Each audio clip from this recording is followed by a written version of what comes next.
ರಾಮ ಮಂದಿರದ ರಾಮಲಲ್ಲಾ ಪ್ರತಿಷ್ಠಾಪನೆ ಹಾಗೂ ಧ್ವಜಾರೋಹಣ ಕಾರ್ಯಕ್ರಮ ಮುಗಿದು ದೇವಸ್ಥಾನದ ಕಾಂಪ್ಲೆಕ್ಸ್ ಕಂಪ್ಲೀಟ್ ಆಯಿತು ಅನ್ನೋದರೊಂದಿಗೆ ಒಂದು ಹಂತ ಮುಗಿದಿದ್ರೆ ನೆಕ್ಸ್ಟ್ ಭಾರತದ ಪೂರ್ವ ಚರಿತ್ರೆಯ ಪ್ರಕಾರ ಆಗಿ ಹಿಂದೂ ಸಂಸ್ಥಾನ ಅಂದರೆ ಎಲ್ಲ ಜಾತಿಗಳು ಸೇರಿ ಮೇಲ್ಜಾತಿಯವರು ಅದನ್ನು ಅರ್ಥ ಮಾಡ್ಕೋಬೇಕು.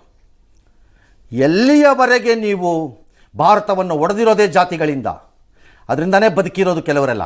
ಅದಕ್ಕೆ ಸೆಕ್ಯುಲರ್ ಕೆಳಗಡೆ ಎಲ್ಲರೂ ರಕ್ಷಣೆ ತಗೊಳಕ್ಕೆ ಹೋಗೋದು. ಮೆಹಬೂಬಾ ಮುಫ್ತಿ ಪಾಕಿಸ್ತಾನಕ್ಕೆ ಯಾಕೆ ಸೆಕ್ಯುಲರ್ ಆಗು ಅಂತ ಹೇಳಲ್ಲ?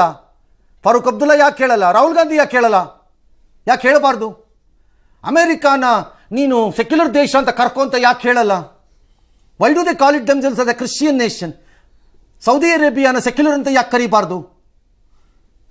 ಭಾರತ ಮಾತ್ರ ಸೆಕ್ಯುಲರ್.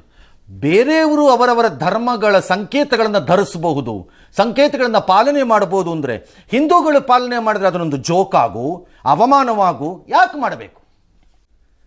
ಆ ಪುನರುತ್ಥಾನ ಆಗಲಿಕ್ಕೆ ಮುಂದಿನ 100 ವರ್ಷ ಹೋರಾಟ ಆದರೂ ಸರಿ, that has to re-begin now. That is, we should move beyond that. ಹಾಗನ್ಬಿಟ್ಟು ಉಳಿದವರಿಗೆ ಸಮಸ್ಯೆ ಮಾಡಿ ಅಂತಲ್ಲ, ಉಳಿದವರು ಅತಿಥಿಗಳಷ್ಟೇ, ಮೂಲ ಅಲ್ಲ.